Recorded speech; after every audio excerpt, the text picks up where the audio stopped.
In 2002, I had an opportunity to go to Mexico for a week and build a house with a team of people from my father's church in North Carolina. And this was a project called Constructores para Cristo, which means construction for Christ. And my father and brother had actually gone the previous year. Meg was expecting at that exact time, and so I had to bow out because our son was born at about the same time that trip was. But I said, if you all go back, please ask me, I would like to go. And so in 2002, they said they're going back, and I said, I'm on board. So I flew into San Antonio. We met the team, and then we got in some vans. There was a team of about 25 or 30 of us, and we drove to Eagle Pass, Texas, which is on the border. And then from Eagle Pass, we went into Piedras Negras in Mexico.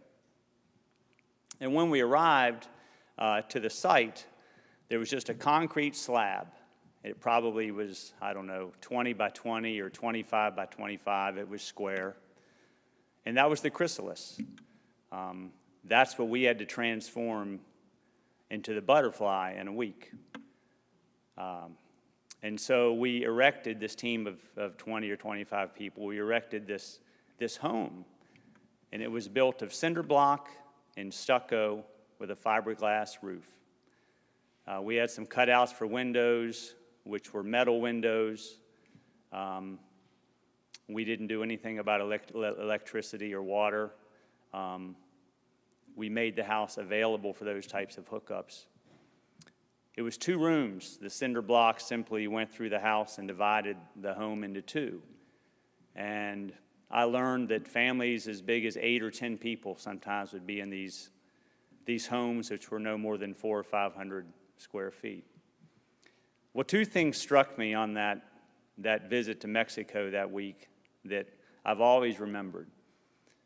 On Wednesday, it was customary to work only a half a day.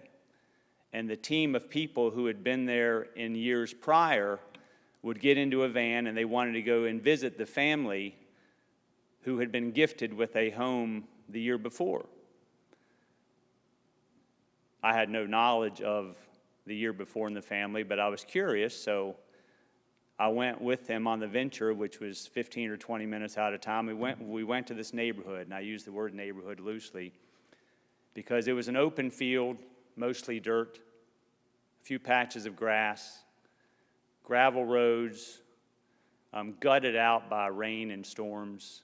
And as we entered, I saw these children, anywhere from 3 or 4 years old to probably young teenagers, laughing and smiling and spraying water hoses on each other and jumping in mud puddles and as happy as they could be, unaware of the poverty that they lived in. In this neighborhood, and I use that word loosely, there were houses literally made of cardboard boxes that had been flattened and pieced together. The doorways were shower curtains. We found the family in their home, and this was a 20 by 20 cinder block house, grinning from ear to ear, so appreciative, full of gratitude. So that's one image that stuck with me. So then we finished our project on Thursday and Friday.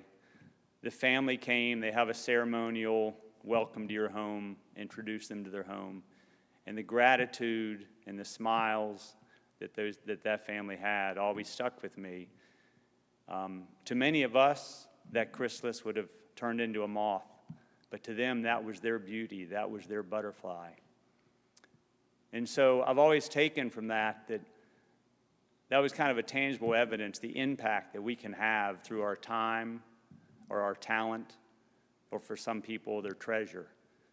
And so as we go through this stewardship season, I think it's important to remember that whether you put $5 in the collection plate or you help on a Saturday morning cleaning up the courtyard, those things make an impact. They matter in the life of the church. Thank you.